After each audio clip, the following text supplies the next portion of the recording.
ஞானத்தின் ஆழம், அர்த்தமுள்ள ஆன்மீகம்.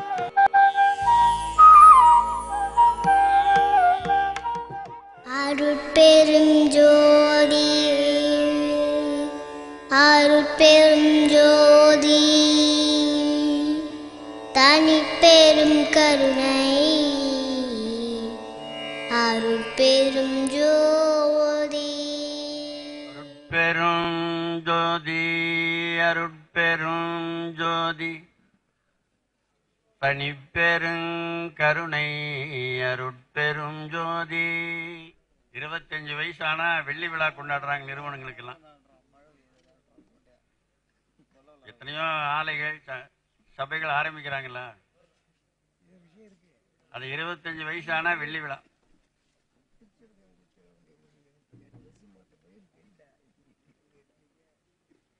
அப்புறம் 50 வயசானா பொண்ணு விழா.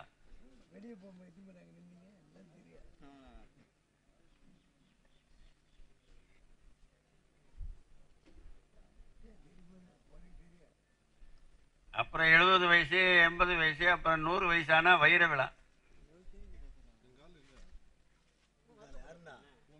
அப்ப 25 வயசுல வெள்ளினா அதுக்கு முன்னே எப்படி இருந்திருப்போம்? அப்ப பிறக்கும் போது ஏதாவது பிறந்தோம். பிறக்கிற போது மண்ணு தாங்க. நாம எல்லாம் சின்ன குழந்தைய பச்சை மண்ணுன்னு சொல்லுவாங்க. அதாவது பச்சை மண்ணு.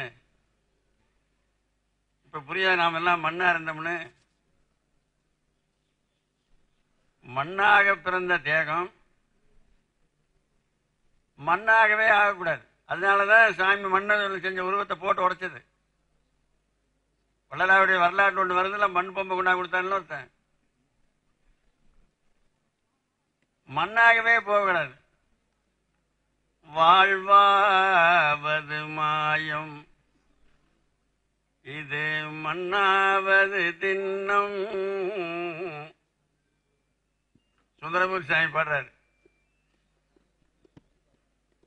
மண்ணா பிறந்தது மண்ணுக்கே போறதுன்னு அப்படி இருக்குங்க வாழ்க்கை. அதனால இதை கொஞ்சம் தரம் உயர்த்தணும். 25 வயசுல வெள்ளி ஆயிரணும்.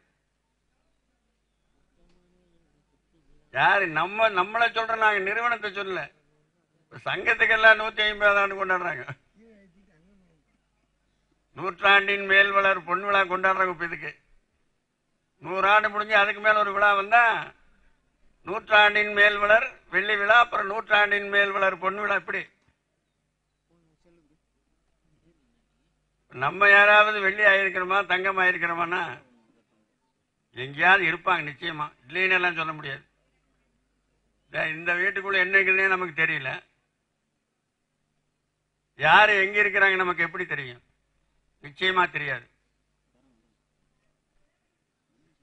மண்ணாக பிறந்தது மண்ணிலிருந்து தாங்க. வெள்ளி தங்கம் எல்லாமே மண்ணிலிருந்து தாங்க வருது. மண்ணே தங்கமா மாறுறது தானே கீழே கிடக்கிற தங்கம். தங்கம் என்ன மரத்துலயா விளையுது? இந்த நிலக்கரி இருக்க நெய்வேலியில இது இன்னும் பல ஆயிரம் வருஷங்களை விட்டுட்டா தங்கமா மாறிடும். கோடிக்கான வருஷம் போட்டு மூடி வச்சுட்டாங்கன்னா தங்கமா மாறிடுங்க. அது விடுறது இல்லையாச்சா? கரியே முத்தாதுக்கு முன்னே எடுத்தாச்சா? அதுபோல இந்த உடம்பு மண்ணுக்கு போகாம இருக்கிறதுக்கு என்ன செய்யறது? நாம நம்மளை பத்தி கொஞ்சம் நினைக்கணும். அதாவது நாய் தெரியும் உங்களுக்கு எல்லாருக்கும். நாயை தெரியாதவங்களே இருக்க மாட்டாங்க. எல்லா அருளாளர் வாயிலையும் நாய் வந்தது. திருஞான சம்பந்தர் வாயிலையும் நாய் வருது. மாணிக்க வாசகர் திருவாசகத்துல 67 இடத்துல நாய் வருது. ஆனாலும் வள்ளலார போல நாய் எடுத்தாண்டவங்க வேற யாரும் இல்லை. அத்தனை இடத்துல நாய் வருது. ஒரே பாடல்ல ஒரே அடியில 4 நாய் வருது. ஒரே பாடல்ல ஒரே அடியில 4 நாய். கடையனாயினும் கடையனாயினும் கடையனாயினேன். இன்னும் அளவில்லாத இடத்துல வருதுங்க நாயி. எங்கேயாவது ஒரு குட்டி போடுது, அதை சில பேர் கொண்டு அப்பவே வேலையில் எரிஞ்சிடறாங்க. செத்து போட்டுன்னு கொண்டு எரிஞ்சிடறாங்க. ஒரு சிலர் கண்ணு முளைக்கு வரைக்கும் வச்சிருந்து அப்புறம் எடுத்துட்டு வந்து யாராவது கேட்டா கொடுத்துட்றாங்க, நீ எடுத்துட்டு போய் வளர்த்திக்கன்னு. அதை எடுத்துட்டு வந்து பால் ஊற்றி சோறு போட்டு வளர்த்தியாச்சுன்னா அது பெருசாயிரும். சிறுசாகிற போது ரொம்ப அழகா இருக்கு நாய்க்குட்டி, பெருசானதான் நாய்மார் ஆயிரும். சிறுசாகிற போது மடியில் வச்சுட்டு கொஞ்சலாம், அவ்வளவு அழகா இருக்கு. பெருசானா நாய்மார் ஆயிரும், அப்புறம் தொட முடியாது. அதை வளர்த்தியாச்சுன்னா அந்த வீட்டுக்காரரை வேண்டான்னு நினைச்சு எத்தனை அடி அடிக்கிட்டு நாயை மட்டும் வீட்டை விட்டு விரட்ட முடியாது. எத்தனை அடி போட்டாலும் சரிதாங்க.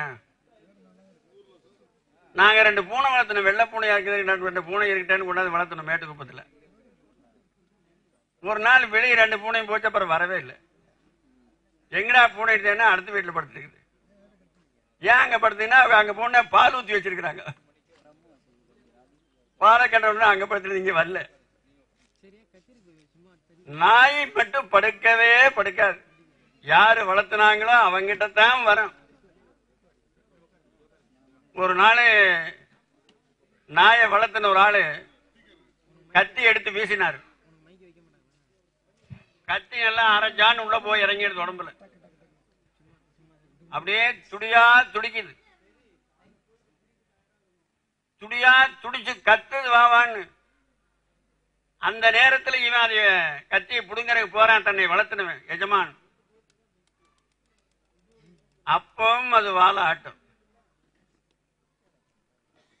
அப்பம் தன்னுடைய நன்றியை தெரிவிக்குமா தவிர என்னை நீ கத்திலேயே அடிச்ச இப்ப கடிச்சு குதறமா அந்த எண்ணமே இருக்காதுங்க அதுக்கு. எய்த வேல் மெய்வாய நாலடியார்ல எஞ்ச வேல் போய் உடம்புல குத்திட்டு இருக்குது. எய்த வேல் மெய்வாய வால் குழைக்கும் நாய். நாய்க்கு அவ்வளவு நன்றி இருக்குதுங்க. யானை இருக்க 10 படி போட்டு அரிசி சமைச்சு பெரிய ஒரு கருங்கல்ல கொட்டி நாங்க நேரில் பார்த்துருக்கிறோம். திருவானைக்காவில் கொடுத்ததை பார்த்தோம். 10 படி 5 படி அரிசி போட்டு சமைப்பாங்க. கருங்கல்ல யானைக்கு சோறு பெரிய கல்னு ஒரு கல் வச்சிருக்கிறாங்க. அதுல கொட்டி பிசைறது.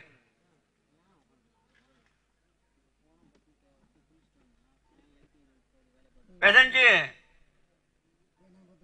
இந்த தேங்காய் பெருசா உருட்டுவாங்க. தேங்காய் அளவு உருட்டி வாயில தாங்க தூக்கி போடணும். அது சோறு எடுத்தீங்க. அது எடுத்துனா பீர ஊற ஊந்து போயிருமாச்சே. இவன் ஊட்டித்தான் விடுறான். தினம் தினம் யானைக்கு சோறு ஊட்டுறான். தினந்தோறும் அது காலை தொட்டு கும்பிடுறான். நல்ல அளமா பார்த்து கட்டி வைக்கிறான். நல்லா தீனி இடத்துல கொண்டு போய் மேய வைக்கிறான். தினம் குளத்துல கூட்டிட்டு போய் உடம்பெல்லாம் தேய்ச்சி குளிக்க வைக்கிறான். அதுல உடம்புல அடகெல்லாம் எழுதி அழகுபடுத்துறான். ஒரு நாளைக்கு அவனை போட்டு மிதிச்சு கொண்டு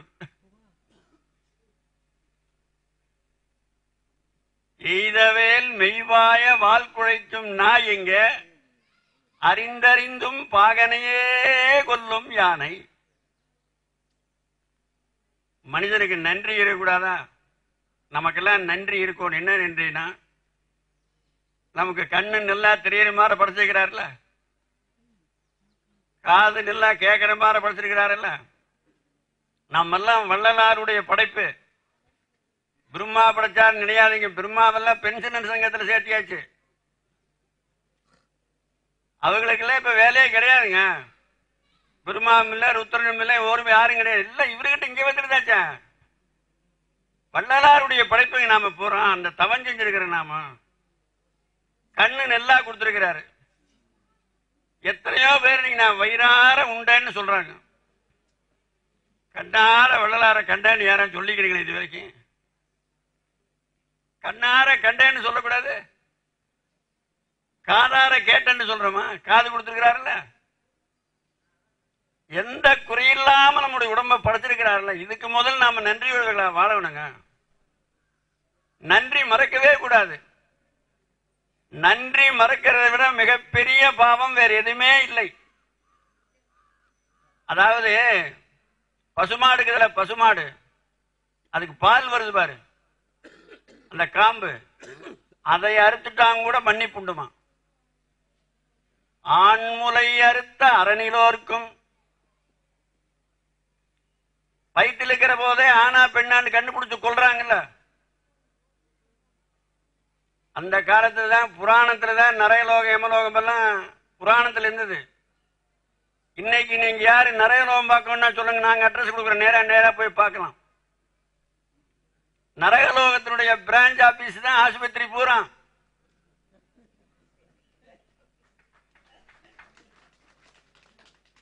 யமலோகத்தினுடைய பிரான்ச் ஆபீஸ் தான் போலீஸ் ஸ்டேஷனும் கோர்ட்டும். நரகலோகத்துக்குள்ள அடியெடுத்து வைக்காம முதல்ல நீங்க வாழுங்க. அதுக்குள்ள போனாவே அழுகணும். அதுக்குள்ள போன என்ன சத்தனமா மணக்குது? ஆஸ்பத்திரிக்குள்ள போனா,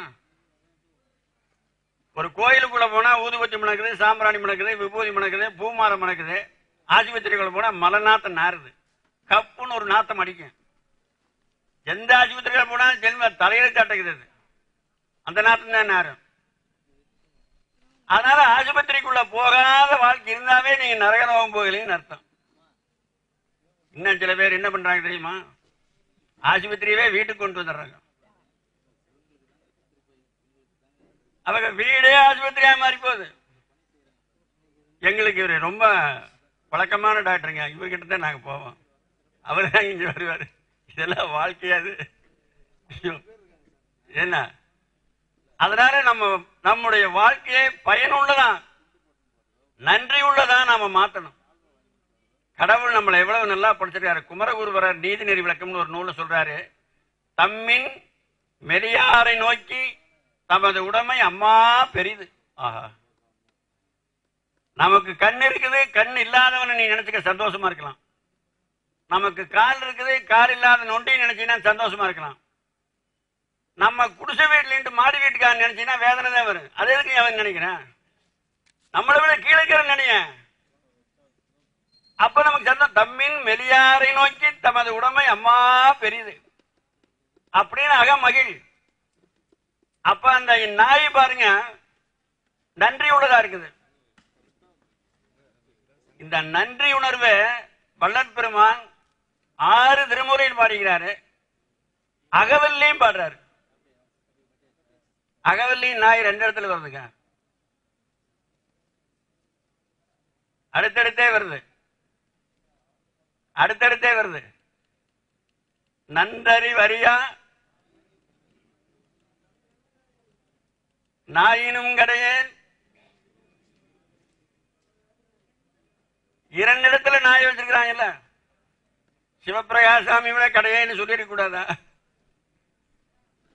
மனுஷனை யாராவது ஒருத்தர் வச்சு அந்த இடத்துல வச்சிருக்க கூடாதா? நாயை வைக்கிறாங்களே. நாய்க்கு பல இடத்துல சொல்றாங்க மலஞ்சார் ஈயினும் நாயினும் அப்படிங்கிறாங்க. சக்கரை பொங்கலையும் மலத்தையும் வச்சா நாய் இதுகிட்ட தான் போகும், மலத்துக்கிட்ட தான் போகும், ஈ அங்கதான் போகும். சக்கரை பொங்கல் திங்காது. இப்போ நாய் மரம் திங்குது. நாம் எல்லாரும் சோறு சாப்பிடுறோம் நினைச்சிட்டு இருக்கிறோம். ஆனா பெருமான் அப்படி சொல்லவே இல்லை. கூட யாரோ மேடையில் பேசினாங்களே உண்டது இல்லாமன்னு. மலத்துல அண்ணன் இருக்குது, தம்பி இருக்குது. சோறு அண்ணன், மலம் தம்பி. இந்த ஆசுவே இங்க போனா தான் சாப்பாடு நல்லா இருக்கும் நினைக்க சாப்பிட்ற ஆளுகளே இதை நினைச்சு பாருங்களேன். மலத்தை தாங்க திங்கிறான். உண்டதெல்லாம் மலமே ஏகாரம் போட்டு சொல்றாருல, மலத்தை தான் சாப்பிடுறான். ஏன்னா அதுல இருந்து தானே வருது. அடுப்பு கறிக்கல மரத்தை வெந்து போனா கறி இருக்குதுல்ல, கறி 2 தூரம் முழுங்கி இருக்கும், மரம் வருதான்னு பாருங்க, கறிதாங்க வரும். அப்ப இதே மரமா மாறுது. இதே சோத்தை மாடு திங்குது, மரமா மாறலையே. மாட்டுக்கு மிச்சமான கொண்டு போடுறாங்கல்ல, அது மரமா மாறலையே, சாணம் தானே வருது. அந்த சாணத்தை தொட்டு கும்பிடுறாங்களே, பசுமானத்தை தொட்டு கும்பிடுறாங்க, விபூதியா பூசுறாங்க, திங்கிறாங்க, சாணத்தையே திங்கலாங்க. நம்ம மரம் எவனாவது கண்ணில பார்த்துட்டான்னு வச்சுங்களேன், சோறு திங்கிற போது இவனாவது அந்த வார்த்தை சொல்லிட்டா போச்சு. எந்த நேரத்தில் என்ன வார்த்தை பேசுறீங்க? காதுல ஏற்றதுக்கே கோபம் வருது. அவ்வளவு அசிங்கமான மரத்தை உண்டாக்குறது நாம தான்.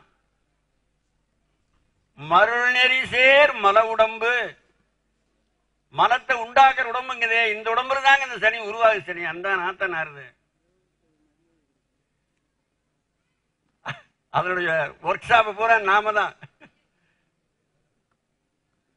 அந்த உடம்ப விமல உடம்பாக்கணும். அதுக்கு முதல் நன்றி உணர்வை நாம செலுத்தணுங்க. காலையில் எல்லாரும் 4 மணிக்கு எந்திரிக்கிறீங்களா? யாராவது எந்திரிக்கிறது தானா தூக்கம் தொலையணும். தூக்கம் தொலைத்தான் என்று ஊது சங்கேன்னு சொல்ற, தானா தூக்கம் போகணும். 4 மணிக்கு எந்திரிச்சிடணும். 4 மணிக்கு எழுந்திரிச்சு நீங்க உட்கார்ந்து கடவுளை நினைச்சு அழுது பாருங்க. இன்னையிலிருந்து ஒரு டைரி வச்சுங்க. எந்த நாள் அழுகலையோ அது வீணா போன நாள். ஒரு சொட்டாவது கண்ணீர் ஒரு நாளைக்கு விட்டுறோம் அற்பெருஞ்சோதி ஆண்டவனுக்குன்னு. 4 மணிக்கு எந்திரிச்சு நீங்க அழுது பாருங்க, நிச்சயமா கண்ணீர் வரும். நீதான் 7 மணி வரைக்கும் தூங்குறதாக்க, அப்புறம் எப்படி வரும்? தானா தூக்கம் கலைஞ்சு போயிடும் 4 மணி. அதுக்கு மேல தூங்கவே கூடாது. என்ன காக்கா எந்திரிக்குது, குருவி எந்திரிக்குது, கழுகு எந்திரிக்குது, காக்கா எந்திரிக்குது 4 மணிக்கு. அட எந்திரிச்சு அதுக்கு பிறகு கத்தி தொலைக்குது. எந்திரிக்கா மனுஷன், எந்திரி, நான் எந்திரிச்சிட்டேன், நீ எந்திரிச்சு இறைவனை கும்பிடு அப்படின்னு எழுந்திரிக்குது. அது மலத்தை சாப்பிடுது. நன்றி. நாய் மலத்தை தான் சாப்பிடும். அது சாப்பிடாத ஒன்று இருக்குது, என்ன தெரியுமா? தேன் சாப்பிடாது. எவனா தேன் வியாபாரி கொண்டு வந்தான்னு வச்சுங்களேன், இது உண்மையானதுன்னா அசல் தேனான்னு கண்டுபிடிக்கிறதுக்கு அவன் தேனை கொஞ்சம் எடுத்து நாயை கூப்பிட்டு ஊத்துங்க. நாய் நக்கிடுதுன்னா அது தேன் இல்லைன்னு அர்த்தம். உண்மையான தேன்ல நாய் வாய் வைக்காது. சக்கரை பாகு கலந்தா தான் வைக்கும். எவ்வளவு உயர்ந்த உணவு தேனு, எவ்வளவு இழிந்த உணவு மலம். மலத்தை திங்குது, தேனை திங்க மாட்டேங்குது. நாம் எல்லாரும் உணவுங்கிற பேர்ல மலம் தான் சாப்பிடுறோம். திருவாசக தேன் எத்தனை பேர் சாப்பிடாம இருக்கிறீங்க? திருவருப்பா தேன் சாப்பிடாத எத்தனை பேர் இருக்கிறாங்க? திருப்புகழ் தேன் சாப்பிடாத எத்தனை பேரு? அருளாளர் வாயிலிருந்து வந்தது பூரா தேன் தாங்க. தேனும் தானும் கிடாது, தன்னை சேர்ந்ததையும் கிட விடாது. எங்கிட்ட ஒருத்தர் வந்தார் மேட்டுக்குப்பத்துக்கு, வடலூர்ல இருந்தே வந்தாரு. ஒரு சேப்பு வாழைப்பழம் வாங்கிட்டு வந்தாரு. சாப்பிடுங்கன்னு சொன்னேன். இப்பதான் சாப்பிட்டு வரேன்னாரு. உங்க கூட கொஞ்ச நேரம் பேசிட்டு போலான்னு வந்தேன். அதுக்கு என்ன தாராளம் பேசுங்க. இந்த மரணமில்லா பெருவாழ்வுன்னு சாமி சொல்லி இருக்கிறாங்களே, அற்பெருஞ்சோதி ஆண்டவரே ஆகலாம்னு, இது உண்மையான அப்படின்னு கேட்டாரு. சாத்தியம் அப்படின்னு எனக்கு ஒன்றும் புரியலைங்களேன்னாரு. அவர் வாங்கிட்டு வந்தாருல வாழைப்பழம், ஒன்னு எடுத்து கையில காட்டணும். என்ன வாழைப்பழம்னாரு. இப்ப சாப்பிட்டுறோம். சாப்பிட்ட உடனே வாழைப்பழம் என்ன ஆயிருது? சிவப்பிரகாசாமி ஆகுதா இல்லையா? உள்ள போனவருக்கு வாழைப்பழம்ங்கிற பேர் இருக்குதா? அதுக்கு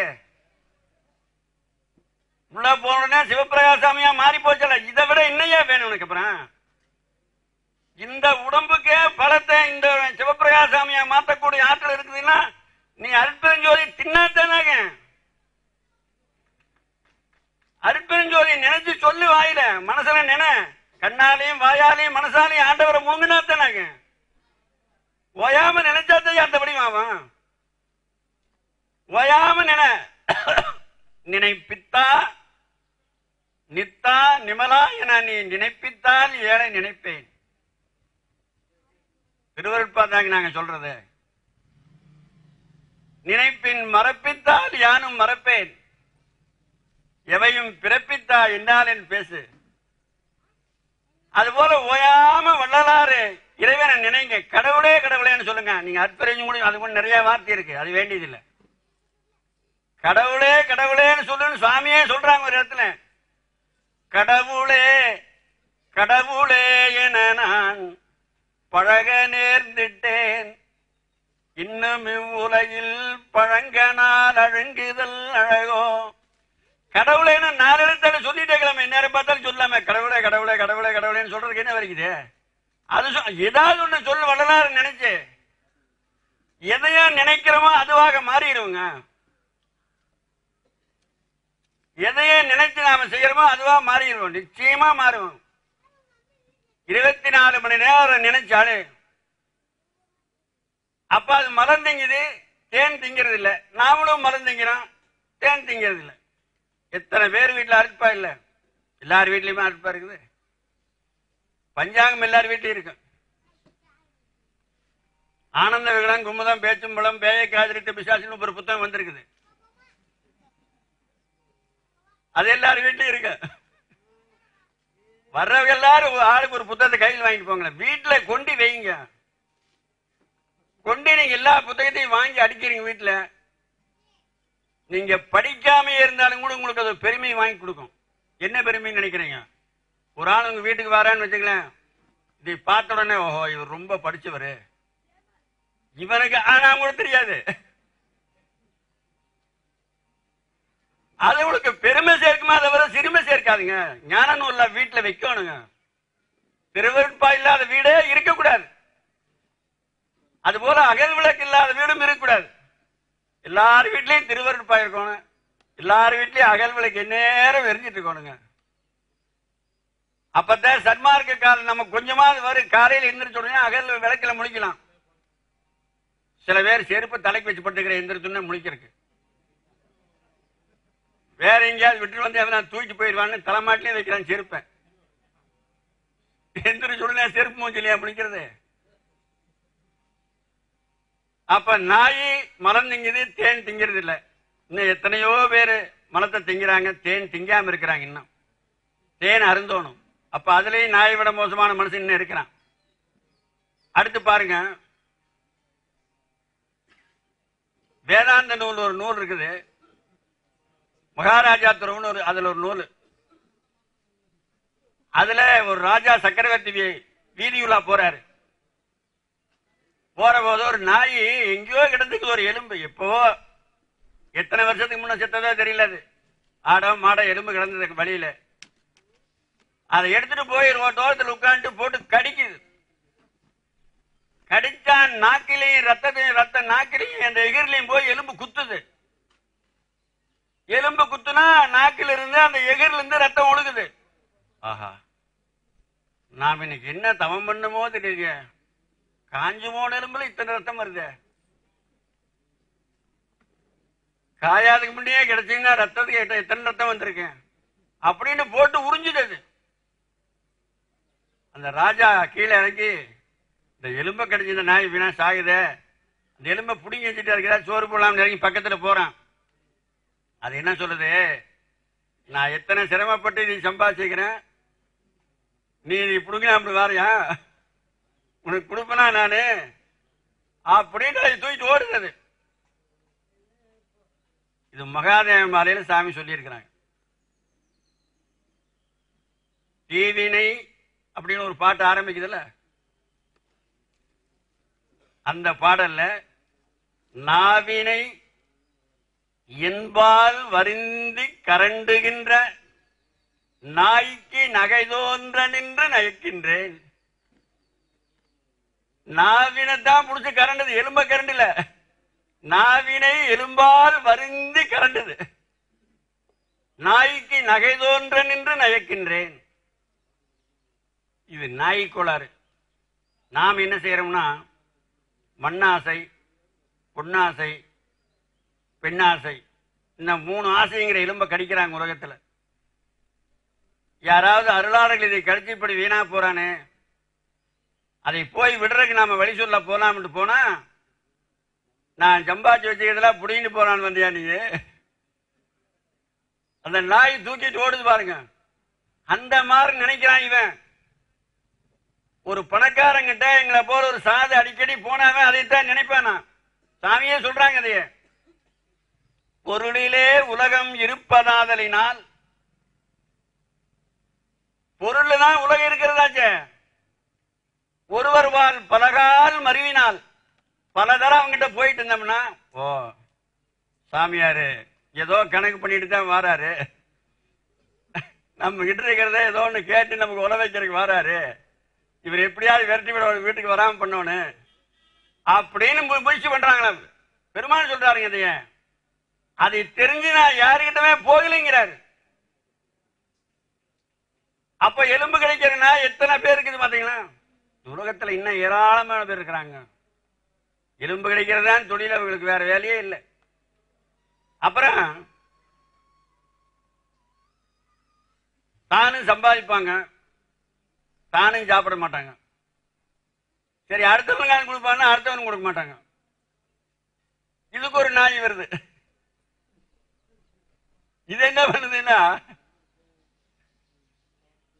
வழங்கலும் துய்த்தலும் தேற்றாதான் பெற்ற, இது பழமொழி 400 நம்ம சங்க இலக்கியத்தில் ஒரு நூல் இருக்கு. அதில் 400 பாடல், ஒவ்வொரு பாடல்லையும் ஒரு பழமொழி வரும். அதுல இது ஒரு பழமொழி வருது. இதுல வழங்கலும் துய்த்தலும் தேற்றாதான் பெற்ற முழங்கு முரசுடை பெருஞ்செல்வம் தழங்கருவி வேய்முற்றி முத்து உதிரும் அதுவன்றோ நாய் பெற்ற தெங்கம்பழம். நாய்க்கு முழு தேங்காய் கிடைச்ச மாதிரிங்க இது. நாய்க்கு முழு தேங்காய் கிடைச்சா அது என்ன பண்ண? உருட்டிட்டே சாகுங்க. உருட்டுறதுதான் அதுக்கு வேணும். இந்த வட்டிக்கு விடுறார்களை கேட்டு பாருங்க, என்னமோ உருட்டுறனுங்க.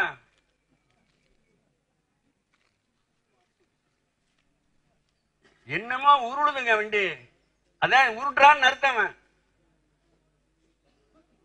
அப்புறம் சில வீட்டுல சாப்பிடுற வச்சுக்கிறாங்க, சாப்பிடுறதுக்கு அதையவே வட்டின்னு சொல்லுவாங்க, கேள்விப்பட்டுக்கிறீங்களா? அட வட்டி எடுத்தான், அவன் வட்டியில தான் திம்பா, அசல்ல திங்க மாட்டான்.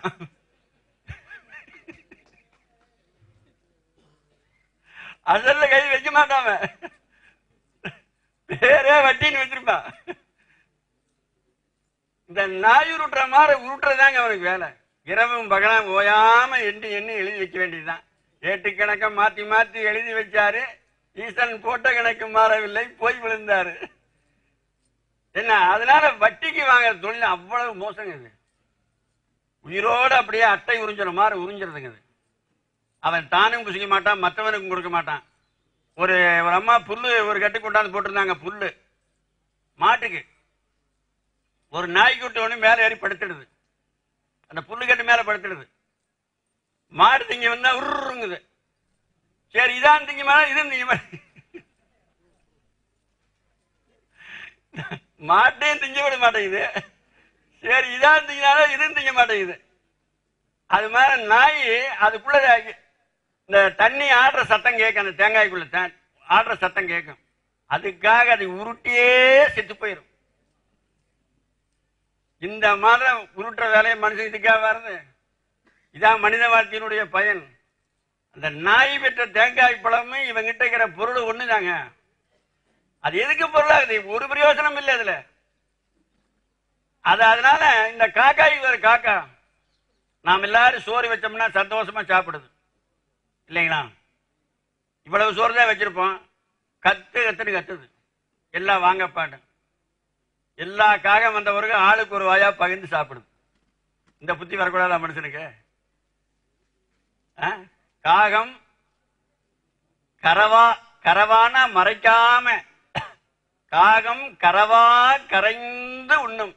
கரைதல் என்ன? ஒரு கூளை போட்டு கரைக்கிறோமுங்க. கூளை ஒரு பாத்திரத்துல போட்டு கூழு கரைச்சோம்னா இப்படின்னு ஒரு ஆட்டை கரைஞ்சு போயிருப்பான். ஒரு அரை மணி நேரம் கரைக்கணும். அரை மணி நேரம் கையை ஆட்டிட்டே குழப்பிட்டு இருந்தாங்க அது கரையும். அதனால கத்துன்னு கத்துது. அப்புறம் எல்லாம் பகிர்ந்து சாப்பிடுது.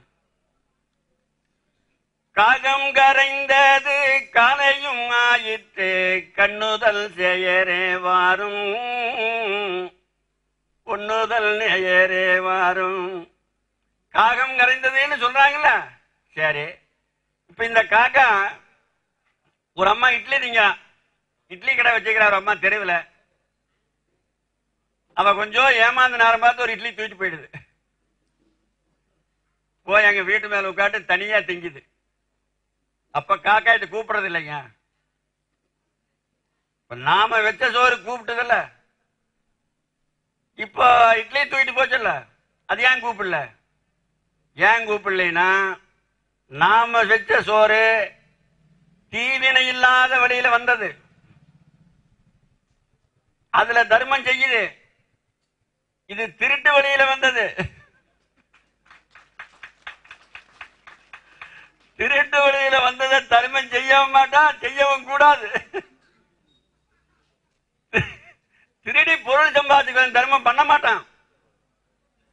எட்டி திருடும் இந்த காகம், பாரதியாரு, எட்டி திருடும் இந்த காகம் இதற்கு இறக்கப்பட வேணும் பாப்பா. அப்ப காக்காய்க்கு இருக்கிற புத்தி இன்னைக்கு நிறைய பேர் காக்கா மனுஷன் இருக்கிறான் பாத்தீங்களா? அறம் செய்யறது இல்லை. ஏன்? திருடி சம்பாதிச்சு வச்சது எப்படி அறம் செய்யும்? செய்ய முடியாதுங்க. ஏன் செய்ய முடியாது? அதுபோல நாய் பெற்ற தெங்கம்பழம், அது என்ன பிரயோஜனம்? தேங்காய் இருக்குங்க, தேங்காய் நீங்க எங்கேயாவது போனீங்கன்னா தயிர் சோறு கொண்டு போகலாம், லெமன் சோறு கொண்டு போகலாம், வெஜிடபிள் பிரியாணி கொண்டு போகலாம். தேங்காய் சாதம் கொண்டு போக கூடாது. எங்கேயாவது போற போது என்ன காரணம்னா சீக்கிரம் கெட்டு போயிடும். சீக்கிரம் கெட்டு போயிருங்க. அது 4 நாள் ஆனாலும் தேங்காய் சோறு கெடாம இருக்கிறதுக்கு ஒரு பார்முலா கண்டுபிடிச்சுக்கிறோம். நாங்க ஒரு சமயம் மருதமலைக்கு போனோம். காலையில 6 மணிக்கு போட்டாங்க. போய் 8 மணிக்கு சோத்தை எடுத்தீங்களான்னு மாத்திரம் கொத்த கொத்த கொத்த கொத்தன்னு கிடக்குது. அப்படியே கீழே கொட்டிட்டு அத்தனையும் 4 நாளைக்கு கூட வச்சுட்டு சாப்பிடலாம். அப்படி போயிட்டு 2 நாளைக்கு வச்சுட்டு சாப்பிடலாம். அது என்ன பார்முலான்னா சாதத்தை உப்பு போட்டு வடிக்கணும். வடிக்கிற போதே சாதத்தில் உப்பு போட்டுறணும். அருமையான பொன்னி அரி சாதத்தில் புழுங்கரி சாதம் உப்பு போட்டு வடிச்சிடணும். தேங்காய் திருவணும். தேங்காய் எண்ணெய் ஊற்றி அதுக்கு போட வேண்டிய கருகு மிளகு கடலை பருப்பு கிளப்பு எல்லாம் உள்ள போட்டு கிளறணும். கிளறி தேங்காய் கிளறிக்கிறோம்ல, அது வேற பாத்திரத்தில் வச்சுக்கணும், சோறு வேற பாத்திரத்தில் வச்சுக்கணும். கிளற போது சாப்பிடுற போது மட்டும் போட்டு கிளறிக்கணும்.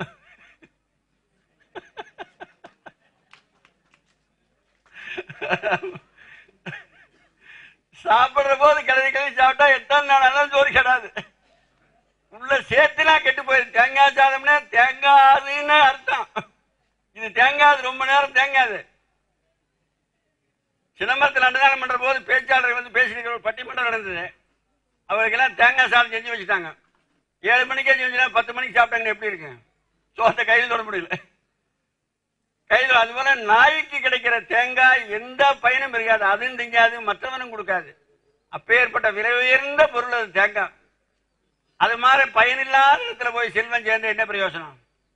நாய் இது. அடுத்து சில பேருக்கு வருஷ கணக்கில் சொல்லுங்க இப்படி எல்லாம் இரு அப்படின்னு. வருஷ கணக்கில் கேட்டே இருப்பான். நாம செய்யறத பார்த்துட்டே இருப்பான். அப்ப அவன் இடத்துக்கு தான் போய் நிற்பான். நாம சொல்றதெல்லாம் அவனுக்கு ஏறாது. அது நாயினுடைய வால். அது இவன் நாய் வாருன்னு முடிவு பண்ணிக்கணும். அவனை ஆளை பார்த்த உடனே இவன் ஆறு நாய் வாலு. நாய் வாலை அளவெடுத்து பெருக்கி தீட்டினாலும் நற்றமென எழுத எழுத்தானியாமோ? பேய் வாடும் சுடுகாட்டை பெருக்கி தள்ளி பெரிய விளக்கேற்றி வைத்தால் வீடராமோ? சுடுகாட்டை போய் விளக்கேற்றி சொன்னா வீடாயிருமா? அது மாதிரி நாய்வால் மாதிரி எத்தனை சொன்னாலும் சரி, ஒருவன் செய்யற தர்மத்தை பார்த்து அல்லது ஒருத்தன் சொல்றதை கேட்டு திருந்திருந்தான். கர்ணன் செய்யற தர்மத்தை பார்த்து துரியோதனன் திருந்தி இருக்கலாம். இல்ல, கர்ணன் தர்மம் பூராமே இவன் பணம் தானே. கர்ணனுக்கு எதுக்கு பணம்? துரியோதனன் கொடுத்ததுதான். அத்தனையும் இவன் தான் மாறி கொடுத்த. அவன் பார்த்துக்கிட்டே இருந்தான், திருந்தலையே. ஏன்? கர்ணன் ஈன்ன மாடு பால் கறக்கிற மாதிரி அது ஈனாத வரட்டு மாடு. எத்தனை வருஷத்துக்குனாலும் ஈன மாடு கிட்ட கட்டி வச்சிருந்தாலும் கறக்காது. தானமும் தவமும் தான் செயல் அரிது, அது ஆகவே ஆகாது. அதனால நாய் இன்னும் எத்தனை மாசம் பாருங்க, 1000 பேர் கூடி இருக்கிறாங்க, 1000 பேர். ஒரு நாய் அவுத்து விடுங்களேன், அவருடைய தலைவன் யாருன்னு போய் கண்டுபிடிச்சிடும். ஆமா, அவருடைய எஜமான் யாருன்னு அந்த கூட்டத்தில் தேடி கண்டுபிடிச்சிருங்க. நாம நம்ம தலைவனை கண்டுபிடிச்சிருக்கிறோமா? அப்ப நாயை விட கேவலமா இருக்கிறோமா இல்லையா? நாயை விட எவ்வளவு மோசமாக்கிற பாத்தீங்களா? இல்ல கண்டுபிடிக்கணுங்கிற ஆசையாவது வந்திருக்குதா? ஆசையாவது வரணும்ல. நம்முடைய அற்புதஞ்சோதி ஆண்டவரை காணணும், வள்ளலாரை காணணும் ஆசையாவது வரணும், அதுவும் இல்லையே. அப்ப அதை விட மோசமா இருக்கிறோமே. அடுத்து விரதங்கள் இருக்குதுங்க. விரதங்கள் சனிக்கிழமை விரதம், செவ்வாய்க்கிழமை விரதம், புதன்கிழமை விரதம், ஞாயிற்றுக்கிழமை விரதம், வார விரதம், பட்ச விரதம், மாத விரதம் இருக்கு. வாரத்தில் ஒரு நாள் விரதம் இருப்பாங்க. அப்புறம் நாங்க ஒரு நாள் 3 நாள் விரதம் இருந்தோம் சாப்பிடாம. அது ஏன் இருந்தோம்னா, சிதம்பரத்தில் மார்கழி மாசம் சாப்பாடு போட்டுருந்தோம். நைட்டு 1 மணிக்கு 2 பேர் வந்தாங்க, அப்பனும் மகளும் வந்தாங்க. சாப்பாடெல்லாம் ஆறி கிடக்கு, எல்லாம் வீணா கிடக்குன்ட்டு எங்கிட்ட ஒரு பையன் அவனை போய் கடையில் இட்லி வாங்கிட்டு வாடான்னா. அது இரவு பூரா விற்கிற கடையில் அங்கே போய் வாங்கிட்டு வந்தான். வாங்கிட்டு வந்து அவங்க சாப்பிட்றதுக்கு முன்னாடி நீங்க ஒரு ரூபா சாப்பிடுங்கன்னு எங்களுக்கு அந்த இட்லி தொட்டு கொஞ்சம் கையை தொட்டு கொடுத்தாங்க. தொட்டா அதுக்குள்ள இத்த பெரிய எலும்பு கிடக்குதுங்க. உண்மையா நடந்தது. எங்க மார்கழி மாசத்துல வாய்ப்புள்ள எலும்பு போலாமா? உண்மையா நடந்ததுக்குது, கதையா சொல்ல. பகவானே, இது என்ன இப்படி ஒரு சோதனையா நமக்கு? மார்கழி மாச வழிபாட்டுல அன்னதானம் செஞ்சுக்கிறாட்டு இப்படி வந்திருக்குதே அப்படின்னு நினைச்சு வேதனைப்பட்டோம்.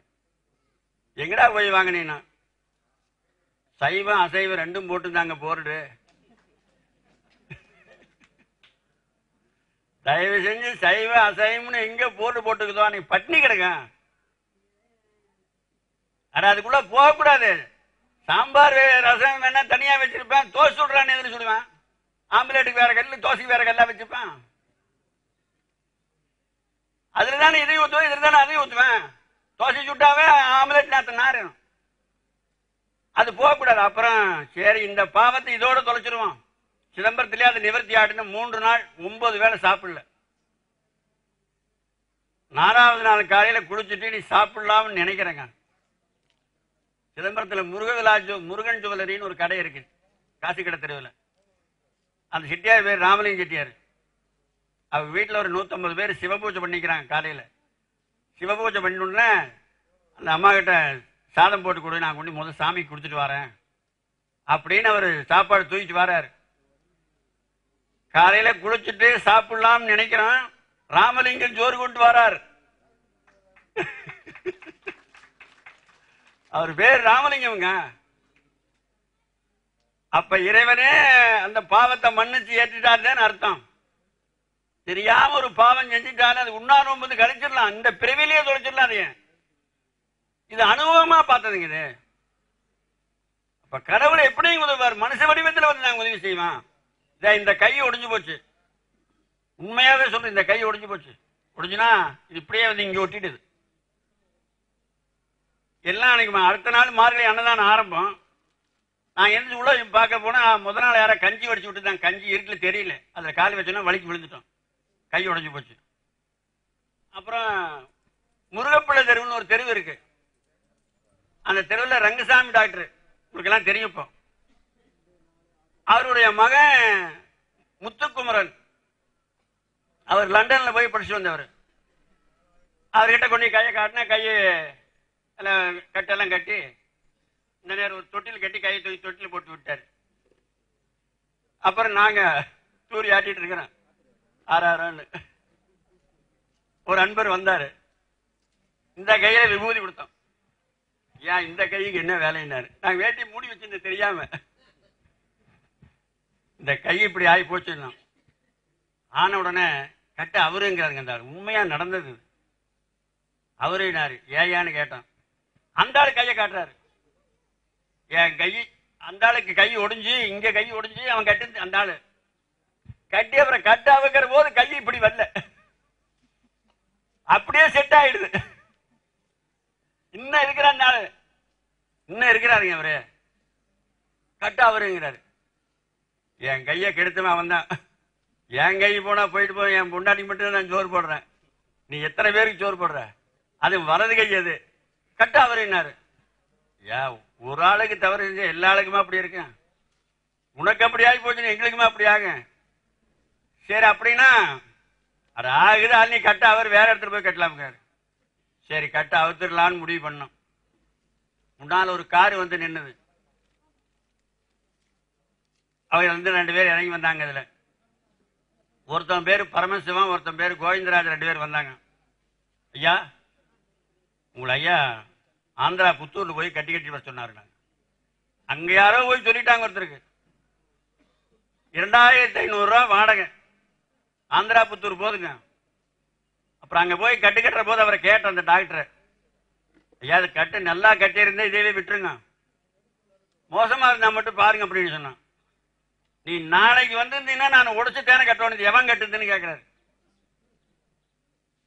இப்போ கட்ட அவருன்னு சொன்ன ஆளு பேரு ராமலிங்கம், இன்னும் இருக்கிறாருங்க, பெருவரப்பூர்னு பக்கத்துல தாங்க இருக்க. அப்ப ராமலிங்கமே வந்து சொல்லிக்கிறாரா கட்ட அவருன்னு.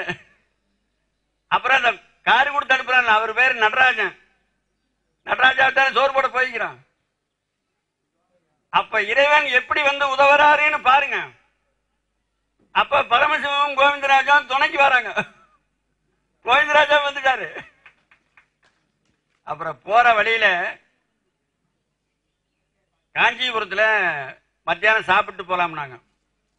அங்க சரவண பவன் ஒரு ஹோட்டல் இருக்குது, அதுக்குள்ள போனாங்க. அப்புறம் ஒரு சாப்பாடு என்ன விலையில கேட்டாங்க, 80 ரூபாய். நாங்க 80 ரூபா. அவங்க 2 பேர் உள்ள போயிட்டாங்க, நான் அப்படி பின்னால வந்துட்டோம். எங்களுக்கு அந்த சாப்பாடு வேண்டாங்க, அவ்வளவு பெரிய சாப்பாடு எங்களால் ஜீரணம் பண்ண முடியாது, எங்களுக்கு வேண்டாம். நாங்க பின்னால வந்துட்டோம். வந்து கார்ல உட்காந்துட்டோம். ஒரு தள்ளு வண்டிக்காரன் வந்தா பழம் தள்ளிட்டு வரேன், தள்ளு வண்டிக்காரன் பழத்தை தள்ளிட்டு வந்தான்னா தண்ணியோட பழமுங்க, பச்சை பழம். ஒரு பழம் ஒண்ணு 3 ரூபா தான். 2 பழம் வாங்கி சாப்பிட்டோம். கும்முன்னு நிறைஞ்சு போச்சு, வயிறு குழு குழு குழு குழு குழு குழு உள்ள இருக்குது. 80 ரூபாய்க்கு சாப்பிட்டு வந்து வயிறு எரியுதுங்களா அவன்.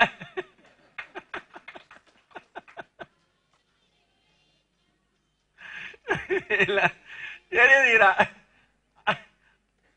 அதனால இன்னைக்கு இந்த ஆகார விஷயத்துல நாம ஆகாரம் எந்த அளவுக்கு குறையுதோ அந்த அளவுக்கு நம்முடைய ஆயுள் வளரும்.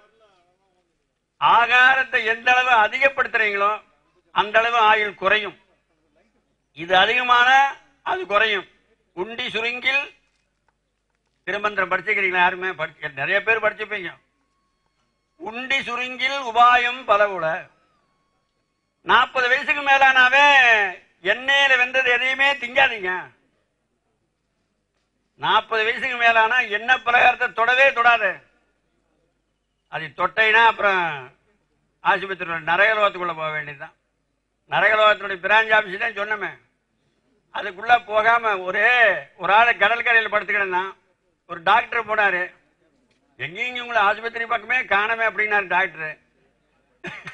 அந்த அளவுக்கு நான் தவம் செஞ்சுக்கிறேங்க, ஆஸ்பத்திரிக்குள்ள வராத அளவுக்கு தவம் செஞ்சிருக்கேங்க அப்படின்னாரு. அது போல முடிஞ்ச அளவுக்கு நாமளே நமக்கு வைத்தியம் ஆகி, சோறு உணவு தாங்க வைத்தியம், மருந்தே வேண்டாங்கிற திருவள்ளுவர் முதல் திருக்குறளே, மருந்தென வேண்டாம் யாக்கைக்கு. யாய்க்கு மருந்தே வேண்டியது. அது போல விரதங்கள், சனிக்கிழமை விரதம் இரு, புதன்கிழமை விரதம், எத்தனையோ விரதம் இரு, அதெல்லாம் பிரச்சனை இல்லை. இந்த விரதத்திலையெல்லாம் மிக உயர்ந்த விரதம் எது தெரியுமா? பிரம்மச்சரிய விரதம். பிரம்மச்சரியங்க. ஆஞ்சநேயர் சஞ்சீவி மலை தூக்கிட்டு வந்தாருல்ல, அதுக்கு என்ன காரணம்? பிரம்மச்சரிய விரதம் தான். பிரம்மச்சரிய விரதம் இருந்தா மலை தூசாகும். மகேந்திர மலையிலிருந்து இலங்கை குதிச்சாருன்னா, அது குதிச்சானா குதிக்கலையே அதை விட, ஆனா அது நடக்கும். பிரம்மச்சரிய விரதம் இருந்தா நடக்கும். புறா எத்தனை பேர் புறா பார்த்திருப்பீங்க? கல்யாணத்திலையும் கூட பொண்ணு மாப்பிள்ளைகளுக்கு எல்லாம், இந்த சினிமாவிலையும் கூட மாடப்புறா ஜோடி புறான்னு ஒரு பாட்டே இருக்குதுங்க. ஏன் புறா கொடுக்குறாங்க தெரியுமா? ஒரு புறா பெருசாகி ஆணும் பெண்ணும் இணையிற காலம் வருது, பக்குவம். ஒரு ஆண் புறா பெண் புறாவோட கூடுச்சுன்னு வச்சுங்களேன், அது உயிருள்ள வரைக்கும் அதோட தான் இருக்கும். இந்த ஆணும் இன்னொரு பெண்ணை தேடி போகாது, அந்த பெண்ணு இன்னொரு ஆணை தேடி போகாது, ரெண்டும் ஜோடியாத்தான் போகும். ஜோடி புறானே பாட்டே வருதுல்ல.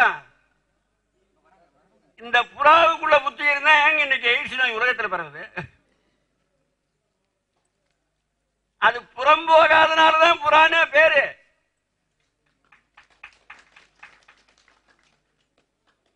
பேரு அதனாலதான் வச்ச புறான்னு.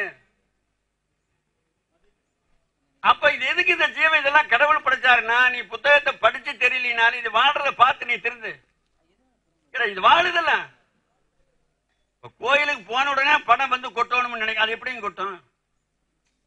கோயிலுக்கு போறதே எப்படி உடனே வந்துருமா பணம்?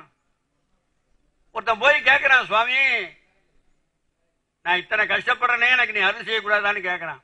அந்த சாமி சொல்லுது, அந்த மாரியாத்தான், டேய் நான் பட்ட கஷ்டத்தில் நீ 100 ரூபாயும் கூட படல, நீ என்னடா கஷ்டப்பட்டீங்க? நீ என்ன கஷ்டப்பட்டீன்னு கேட்டாவன். இங்க வந்து உட்கார்றதுக்கு முன்னா நான் எத்தனை அடிவாங்கன்னு உனக்கு தெரியுமா?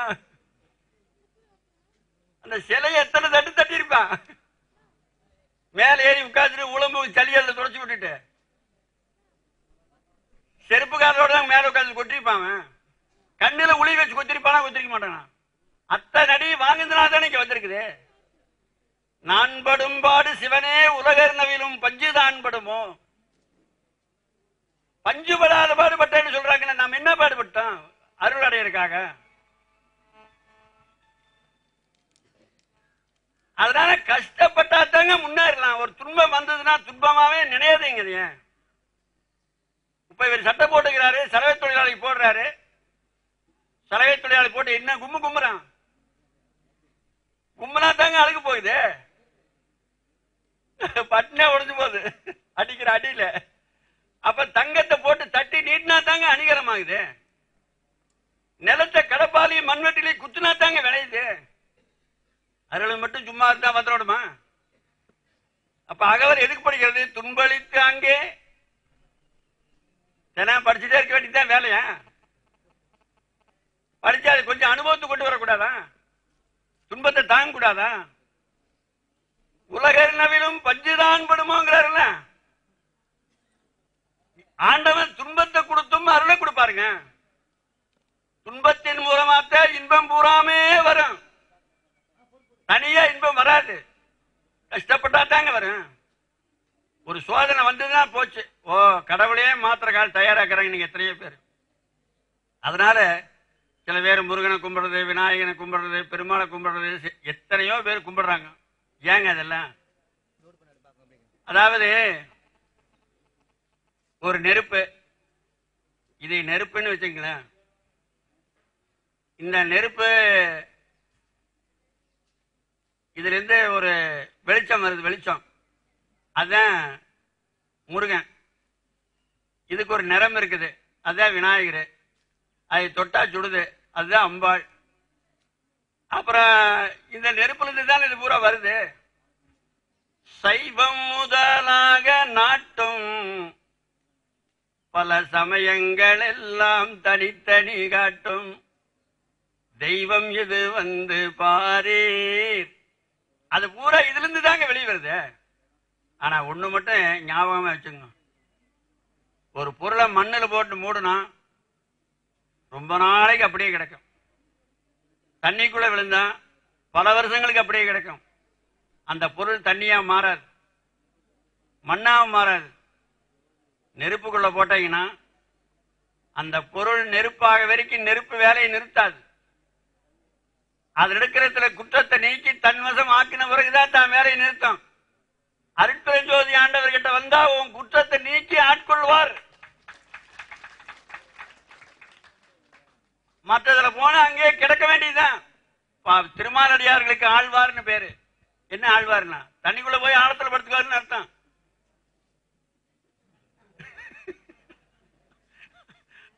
அவர் இல்லையா? அதுதான் அதுக்கு அர்த்தம். பெருமானுடைய அருள்ல ஆழங்கால் பட்டவர்கள் தாங்க சொல்றாங்க அவங்க. இங்க அந்த வேலையில இருக்காது. மற்றோங்கும் அவரெல்லாம் பெருமை வேண்டும் வன்மனத்தர் வள்ளலே நான் கற்றோங்கும் அறிவறியேன் பலவா சொல்லும் கருத்தறியேன் என கருள கருதுவாய். இவர் மட்டும்தான் குறைய நீக்கி ஆட்கொள்றது. நெருப்பு மட்டும்தாங்க. நம்ம உடம்புல பஞ்சபூதம் இருக்கணுங்க. அந்த பஞ்சபூதத்திலே மிக முக்கியமானது காற்று, நெருப்பு, தண்ணி. இந்த 3 அவசியம் வேணும். அதுலயும் காற்றை விட்டுருங்க. தண்ணி, நெருப்பு அவசியம் வேணும். இந்த நெருப்புக்குள்ள கடவுள் தான் நம்ம அற்புதம் நடராஜா. தண்ணிக்குள்ள கடவுள் தான் கோவிந்தராஜா. இப்ப கோவிந்தராஜாவை கும்பிடுறவன் நடராஜா கும்பிட மாட்டேங்கிறான், நடராஜாவை கும்பிடுறவன் கோவிந்தராஜா கும்பிட மாட்டேங்கிறான். இப்ப உடம்புல அவங்க 2 பேரும் சமமா இருந்தா தான் நீ வாழ முடியும். கோவிந்தராஜா அதிகமா தூங்கினாருன்னா தண்ணி வந்துடும். நடராஜா அதிகமா ஆடுனாருன்னா ஜுரம் வந்துடும். இவங்க 2 பேரும் ஒற்றுமையா இருக்கிறதுனால நீ இருக்க முடியுது. அப்புறம் நீ எதுக்கு சண்டை போட்டு கிடக்குற? 2 பேர் ஒருத்தர் ஆடுறாரு, ஒருத்தர் தூங்குறாரு. தூக்கம் எப்ப வரும், ஆட்டம் எப்ப வரும்? தூக்கம் கவலை இல்லாத நேரத்தில் தாங்க வரும். ஆட்டம் மகிழ்ச்சி ஆனந்தத்தில் தாங்க ஆட்டம் வரும். ஒளியினுடைய வடிவம் நடராஜா, இருளினுடைய வடிவம் கோவிந்தராஜா. இந்த 2 பேரும் எங்க இருக்கிறாங்கன்னா ஒரே இடத்துல தான் இருக்கிறாங்க. சைவ சித்தாந்த சாஸ்திரத்துல கொடிக்கவின்னு ஒரு நூல் இருக்கு. அதுல முதல் பாட்டுல ஒளிக்கும் இருளுக்கும் இடம் ஒன்றே. முதல் பாட்டுங்க, ஒளிக்கும் இருளுக்கும் இடம் ஒன்றே. இந்த இடத்துல ஒரு விளக்கேற்றி வைக்கணும்னு வச்சுங்களேன். இந்த இடத்துல பூரா வெளிச்சமாயிரு. அந்த விளக்கு அடியில் இருட்டு இருக்கும். அகல வச்சுக்கிறீங்களா கீழே, அதுக்கு அடியில் இருட்டு இருக்குங்க. அப்ப அங்கே தானே இருள் இருக்குது. அப்ப அவங்க எப்படி ஆடுறாங்கன்னா, அந்த ஒளியினுடைய ஆட்டம் இருக்குதுல்ல, பச்சை குளத்துடைய ஒளி வருதுல்ல, அந்த மாதிரி நடராஜ ஆட்டம். இது கொடுத்துடைய இருள் ஓடி போகுதுல்ல, அந்த மாதிரி பெருமாளுடைய தூக்கம். ஒளியினுடைய ஆக்கம் போல் நடராஜா ஆட்டம், இருளினுடைய நீக்கம் போல கோவிந்தராஜா தூக்கம். அதுதான் 2 பேரையும் ஒரே இடத்துல வச்சிருக்காங்க. அதுல நான் பல பெருமாள் சொல்றாங்க, இடது கையை கீழே வச்சு படுங்கிறாங்க. யாராவது படுக்கிறீங்களா? படுக்கிற போது நினைச்சிட்டு படுக்கலாம், எந்திரிக்கிற போது குப்புற கிடப்பேன்.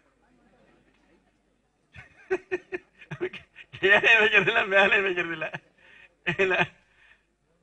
ஆண்கள் இடது கையை கீழே இருக்கிற மாதிரியும் பெண்கள் வலது கையை கீழே இருக்கிற மாதிரியும் தான் படுக்கணும். பெண்களுக்கு வலது கையை கீழே இருக்கணும். இப்ப பெண்ணினுடைய அம்சம் கோவிந்தராஜாங்க. பெருமாள் பூரா பெண்ணு தான். எங்கெங்க பெருமாள் படுத்திருக்கிறாரா அங்கெல்லாம் போய் பாருங்க, வலது கை கீழே இருக்கும். எல்லா கோயிலையும்.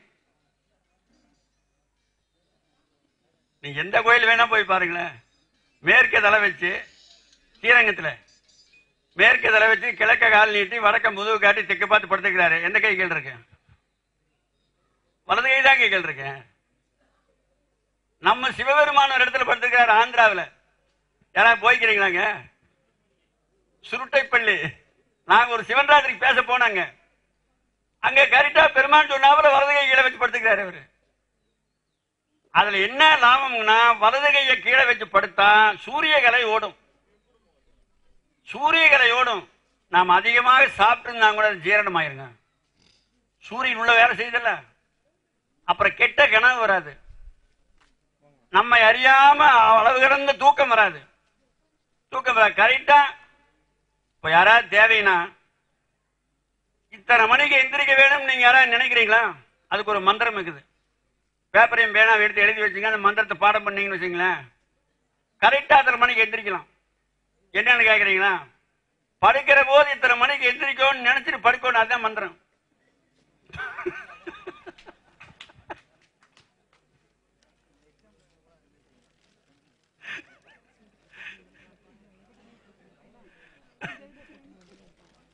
உண்மையே அதுதான். மந்திரமா தந்திரமா? நீங்க வேற. இத்தனை மணிக்கு எழுந்திரிக்க வேணும்னு நினைச்சிட்டு படு. கரெக்டா அந்த நிமிஷத்துக்கு தூக்கம் கலையும். சும்மா போய் 6 மாடு படுக்கிறாப்புல படுத்தா அப்புறம் எப்படி கரையும்? கிடையாதுங்க. பகவானே 4 மணிக்கு நான் எந்திரிக்கணும். அமுத காற்று வீசுற நேரம். அமுத காற்று வீசுறத அனுபவத்துல பார்க்கலாம். எப்படின்னு தெரியுமா? அந்த நேரம் தான் நமக்கு நல்லா தூக்கம் வரும். அதுதான் காரணம். காரணமே அதுதாங்க. அமுத காற்று வீசுறதுனாலதான் அந்த நேரத்துக்கு ஐயோ நான் விடிய தூங்காம இருந்தேன். 4 மணிக்கு தான் தூக்கம் வந்து வைப்பேன். அது காரணம் என்ன? அந்த அமிர்த காற்று வீசுறதுதாங்க காரணம். அந்த நேரத்துல தான் தூக்கம், அவ்வளவு தூக்கம் வரும். 14 வருஷம் தூக்கத்தை விரட்டுன்னு சொல்றாங்கல்ல, 14 வருஷம் கம்பராமாயணத்தில் வருதுல்ல.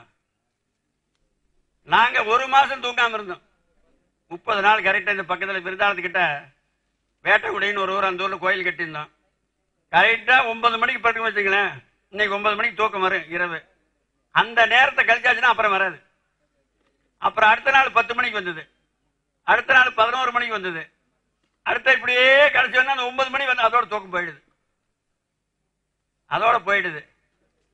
அப்புறம் தூங்காமையே இருக்கலாமான்னா அதுல ஒரு பயனும் இல்லை, ஒன்னையும் காணுங்க. அதுல எந்த லாபமும் இல்லை, தூங்காம கிடைக்கிறதுல ஒரு பயனும் இல்லை. அப்புறம் அதை விட்டுட்டோம். அந்த தூங்காம இருந்த போது கரிசலாங்கண்ணி மட்டும் சாப்பிட்டோம். மத்தியானம் கரிசலாங்கண்ணி கீரை கொண்டு வந்து கொஞ்சம் பச்சைப்பருப்பு போட்டு வேக வச்சு மிளகு சீரகம் மட்டும் போட்டு சாப்பிட்டோம். மற்ற நேரம் பூரா எல்லா வேலையும் செய்வோம். கோயில் கட்டிட்டு இருந்தோம். தூங்காம இருக்க முடியும் மனுஷன். தூங்காம இருக்கிறது மட்டுமே அருள் கிடையாது. கடவுளை நினைச்சு அழுகணும். அருளமுதே நன்னிதியே, அருளமுதம் உண்டவர் ஞான சம்பந்தர், நன்னிதியே திருநாவுக்கரசர், ஞான நட நாயகனே சுந்தரர், அருளமுதே நன்னிதியே, அப்புறம் ஞான நட தரசே என் உரிமை நாயகனே மாணிக்க வாசகர். நினைச்சு அழுங்க. ஒரு நாளைக்காவது 4 மணிக்கு எந்திரிச்சிட்டு வந்த நீங்க படிங்க, நாங்க வேண்டாங்கல. 2 பேரும் 6ஆம் தரமுறை எடுத்துட்டு போய் காட்டுல உட்கார்ந்துட்டாங்க. இதைத்தான் படிக்கிறது, வேற எதையும் படிக்கிறதே இல்லைன்ட்டு. ஒரு 2-3 நாள் மாடு மேய்க்கிற பையன் ஒருத்தன் பார்த்தான்.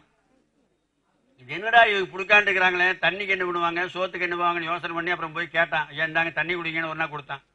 தண்ணி வாங்கி குடிச்சிட்டாங்க. அப்புறம் என்ன பண்ணாம மாடோட்டி வாரான்ல, மாடு தினம் காலையில 10 மணிக்கு இவனுக்கு 1 லிட்டர் பால், இவனுக்கு 1 லிட்டர் பால், பசும்பால், சூடான பசும்பால். சூடான பசும்பால்னா பால் சுடாது, மாடுதான் சுடு. கொடுத்துருவான். வாங்கி சாப்பிட்டு 1 வருஷம் அப்படியே கொடுக்குறானுங்க. 1 வருஷம். 1 வருஷத்துக்கு பிறகு சுவாமி அற்புத ஜோதி ஆண்டவர் அந்த பால் கொடுத்தான் பாரு, அவங்க கூட போய் சொல்றாரு, டேய் நீ தினம் பால் கொடுக்கறீல்ல, அவங்களுக்கு அருள் கிடைக்காதுன்னு சொல்லியிருந்தாரு. என்ன சாமி நீங்களே போய் சொல்லுங்க. அவங்க தாங்க 6ஆம் தரமுறை படிக்கிறாங்க.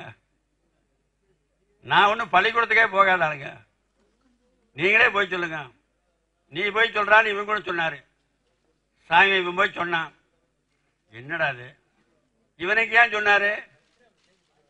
இவன் ஜீவகாரணியம் பண்ணானுங்க. இவன் படிப்பு மட்டுமே எல்லா நூலும் ஜாலமனே சொல்லிட்டாங்கல்ல. ஜீவகாரணியம் இருக்கணும், விசாரணை இருக்கணும். நம்மளை பத்தி இழிவான எண்ணமும், ஆண்டவனை பத்தி உயர்வான எண்ணமும். நம்மளை பத்தி இழிவா வேண்டாம், அழுக வரவேன்னு நீங்க நினைச்சீங்கன்னா எந்த ஈனி ஏதென்று உரைப்பேன். இருங்கடல் சூழ் வையகத்தில் சூதென்பதெல்லாம் என் சுற்றங்கான். ஓதுகின்ற நஞ்சமெல்லாம் கூட்டி நவென்றிலும் ஒவ்வாத வஞ்சமெல்லாம் என்கை வசங்கண்டாய். பிஞ்சவரும் வீண் அவமாம் வஞ்ச வினைக்கு முதலாகி நின்ற ஆணவமே என் காணி ஆட்சியதாம். மான் நிறைந்த நல்லறிவே என்னை நெடுநாள் பகைத்ததென்றி மற்ற புல்லறிவே என்னுள் பொருள் கொண்டாய். சொல்லவனா வேடருக்கும் கிட்டாத வெங்குணத்தால் இங்கு உடலும் மூடருக்குள் யானே முதல்வன்கான். வீடெடுத்த வேதையர்கள் வேண்டா விலங்காய் திரிகின்ற பேதை என்பது என் உரிமை பேர் கண்டாய். பேதமுடன் ஓதுவது என் உற்ற தவத்தோர் நீத்த தேதுகளெல்லாம் எனது செல்வங்கான். ஆதலினால் பேயினையொத்து இவ்வுலகில் பித்தாகி நின்ற இந்த நாயினை நீ ஆண்டிடுதல் நன்கென்றே. திருவருட்பாங்க நாங்க சொல்றதே தேவாரம் திருவாசகம் நினைச்சிடாதீங்க. இந்த நாயினை நீ ஆண்டிடுதல் நன்கென்றே. ஆயினும் மன்னார் உயிர்களுக்கும் வானவர்க்கும் தான் இறங்கி உண்ணா கொடுவிடமும் உண்டனையே. எண்ணாமல் வேய்த்தவள வெற்பெடுத்த வெய்ய அரக்கண்டனுக்கும் வாய்த்த வரமெல்லாம் வழங்கினையே.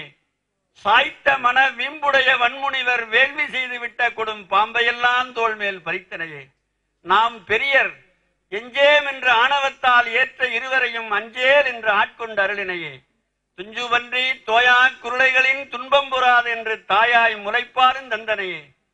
வாயிசைக்கு பாண்டியன் முன் சொல்லி வந்த பாணன் பொருட்டு அடிமை வேண்டி விறகெடுத்து விட்டனையே. ஆண்டொரு நாள் வாய்முடியா துன்பு கொண்ட வந்திக்கோர் ஆளாகி தூய்முடி மேல் மண்ணுஞ்சுமந்தனையே ஆய்துயர மாவகஞ்சேர் மாணிக்க வாசகர்காய் குதிரை சேவகன் போல் வீதிதனில் சென்றனையே மாவிஜயன் வில்லடிக்கு நெஞ்சம் விரும்பியதெல்லாம் எறிந்த கல்லடிக்கும் உள்ளங்களித்தனையே மல்லலூரும் வில்வக் கிளையுதிர்த்த வெய்ய முசுக்கலையை செல்வத் துறைமகனாய் செய்தனையே சொல்லகலில் நீளுகின்ற நெய்யறிந்த நேரலியை மூவுலகு ஆளுகின்ற மன்னவனாய் ஆக்கினையே கோலகல வாய்ச்சங்கு நூலிழைத்த வாய்ச்சிலம்பிதன் கோச்செங்கல் சோழன் என கூட்டினையே ஏச்சரும் நல்லாரெடுத்த வாகீசர்காம் வசியக் கண்டு கட்டு சோரெடுத்து பின்னே சுமந்தனையே கூறுகின்ற தொன்மை பெருஞ்சுந்தரருக்கு தோழன் என்று பெண்பறவை நன்மனைக்கு தூது நடந்தனையே நன்மை பெற இத்தென்ன எத்தனையோ பேர்கள் செய்த குற்றம் குணமாக கொண்டன. இதெல்லாம் படிச்சா நிச்சயமா அழுக வந்தேதான் கேட்கிறேன்.